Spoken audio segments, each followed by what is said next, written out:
Ever feel like you're, on the verge of a big change? Yeah. Like ready to really level up but not sure where to even begin? Yeah. Well, you're in the right place because today we're going deep, really deep into change for the better. Absolutely. This book is just jam-packed with advice on, well, exactly what we're talking about, personal transformation. It's funny. The thing that really struck me about this book was, well, it doesn't mess around, Right. It kind of dives right into the heart of it all, which is that lasting change, real change. It always has to start from within, you know? Totally. I was actually just talking to someone about this, and they said, you can't pour from an empty cup.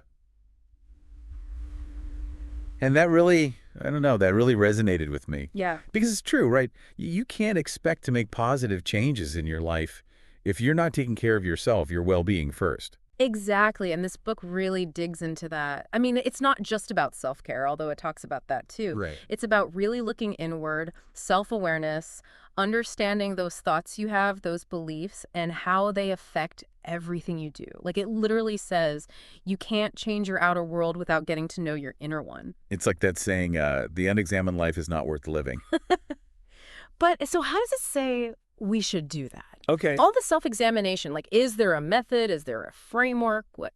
Yeah, so Change for the Better talks a lot about your core values, like really nailing those down. Okay. And it's got this really interesting exercise. You actually rank your values by importance, which, I don't know, it really gets you thinking about what matters. Then you can make choices that actually line up with that. That makes sense, because how can you build a life you love if you don't even know, like, what the most important parts are? Exactly. But, okay, knowing yourself, that's just one piece of the puzzle.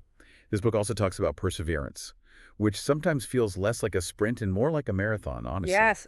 And it gets real about that, too. Like, it acknowledges that change isn't instant. It's a whole process. For sure. It has good days and bad days. Mm-hmm. One thing I really liked was it says setbacks, those aren't failures, they're chances to learn. Like you can grow from those moments. Mm-hmm. That reminds me, I was trying to learn this new coding language, right? Yeah. And I kept hitting these errors in my code. I was so close to giving up. Yeah. But then I remembered this thing from the book. It said something like, every expert was once a beginner who refused to quit. So I stuck with it. And you know what? Yeah. Eventually it clicked. That's amazing. And it really highlights this key point from the book, this idea of embracing failure, but like as feedback, Right. It's like taking those moments that feel like setbacks and viewing them as information. Like, okay, what can I learn from this? How do I adjust?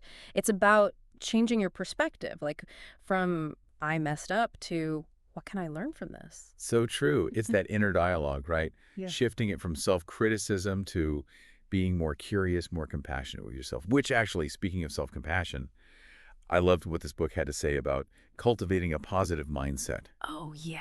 What do you think about that whole section? Because it's like, how much of a difference does a positive outlook really even make? It's huge. I mean, it actually has like a whole chapter dedicated to just optimism. And it's not just thinking happy thoughts. It's about truly believing in your ability to learn, to grow, to handle whatever comes your way. Right. It even gives some practical techniques like how to reframe negative thoughts, how to focus on your strengths, and how to bounce back from setbacks. I think my favorite part of that whole section was the part on gratitude. Oh, yeah, that's a good one. Because it's so easy to focus on what's wrong. You know what I mean? But when you actually take the time to appreciate what you already have, it shifts everything. For sure. And the book even talks about how gratitude isn't just about like feeling thankful. It's about really cultivating a more positive, appreciative way of looking at life. And they've done studies that can really impact your well-being, your happiness, all of it. It's wild how interconnected everything is, like our mindset, how we're feeling, our ability to change. It's all related. Absolutely. Which, kind of brings us to another one of the book's major themes, finding balance. Oh, yeah, that's a big one. It talks about creating harmony between all the different parts of your life. And Yeah. it really dives into that concept. That's the whole work-life balance thing, Oh, right? right. But it takes it further. Yeah, it's not just about work and free time. It's about looking at your entire life, your career, your relationships, personal growth, health. All of it, yeah. It really wants you to look at your life holistically. Like, am I giving enough attention to each of these areas, or am I neglecting some, which, can lead to being unhappy? Yeah, for sure. And one of the best pieces of advice the book gives in this whole section is to set boundaries, like actually blocking out time for different activities, just like you'd schedule a work meeting, you know? Oh, that's so smart. And then actually sticking to those boundaries. I love that because it's so easy to let work spill over into the evenings, the weekends, or to let social events eat into time you wanted for yourself, a personal project, whatever. But those boundaries, man, they can be life-changing. They really can. It's about being intentional, right? With your time, your energy, all of it. And that actually connects really well with the whole idea of setting goals and, actually doing something about them. Right. Like the book reminds us change doesn't just magically happen. We have to make it happen. It takes effort. And I love that quote, a goal without a plan is just a wish. Because it's not enough to just have some vague idea of what you want. You have to actually break it down. Totally. Like make it into manageable steps. Exactly. And it gives really great strategies for doing that. Smart goals, making action plans, holding yourself accountable, all of that. I love that stuff. But it also talks about staying flexible. Oh, yeah, that's key. Because life happens, right? And sometimes those plans need to change. Totally. Because if there's one thing that's certain in life, it's that things change. And I think that's where this book's focus on adaptability comes in. It's about being able to roll with whatever comes your way, learn from it, and if you need to, adjust your course. Exactly. Change for the better reminds us that change is the only constant. And those who are most successful are the ones who can embrace change, not fight against it. It makes you think about all the different ways you can become more adaptable, right? Like learning a new skill, trying things outside your comfort zone, just being open to new experiences. Absolutely. And speaking of pushing your comfort zone a little, the book also dives into the importance of communication and connection. It argues that we're not supposed to go through this whole personal transformation alone. Oh, 100%. Having people you can lean on, friends, family, a mentor, even just a group of like-minded people can make a world of difference. For sure. And change for the better really drives home that idea of finding support, learning from what other people have gone through, remembering that we're all in this together. I love that. And on that note of connection and community, I want to thank all of you, our amazing listeners, for joining us for this deep dive into change for the better. Yes.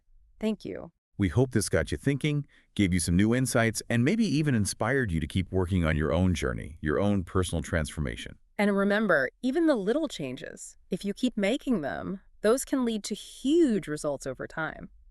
So what's one small step, just one, that you can take today to move closer to becoming the best version of yourself? Precisely. And that brings us to another crucial theme from the book, finding balance. It talks about the importance of creating harmony between different areas of our lives. Right, it's like that saying everyone throws around, work-life balance.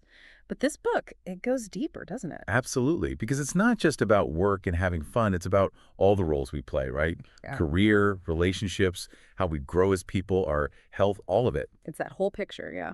It really wants you to look at your life holistically. Like, okay, am I giving enough to each of these areas? Like, are we neglecting something that could make us unhappy in the long run? Oh, for sure. And honestly, one of the most helpful things this book suggests is setting boundaries.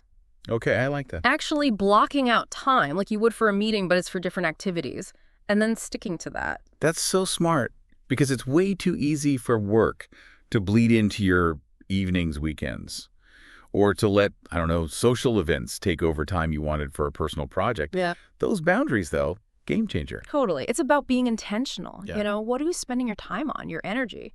And you know what? That ties in perfectly with what it says about setting goals and then, this is key, taking action. It's like, hello, a reminder.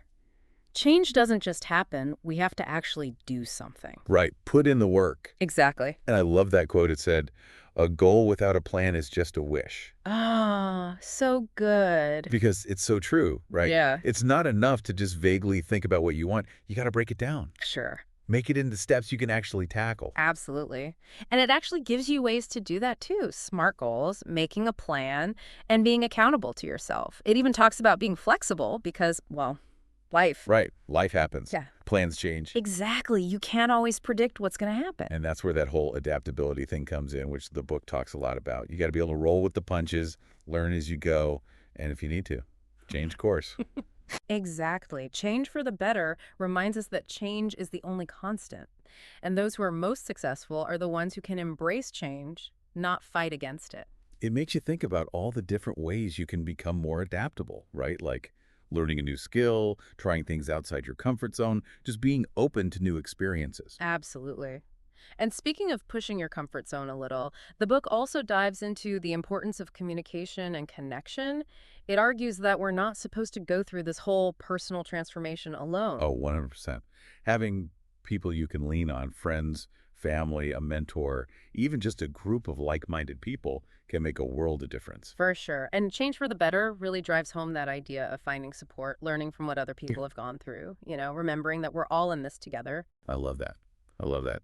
And on that note of connection and community, I want to thank all of you, our amazing listeners, for joining us for this deep dive into Change for the Better. Yes, thank you for being here. We hope you got something out of this, some good insights, maybe even some inspiration to keep going on your own journeys. This whole personal transformation thing, it's a journey, It right? really is. And remember, even those small changes you make, if you stick with them, they can turn into something really amazing.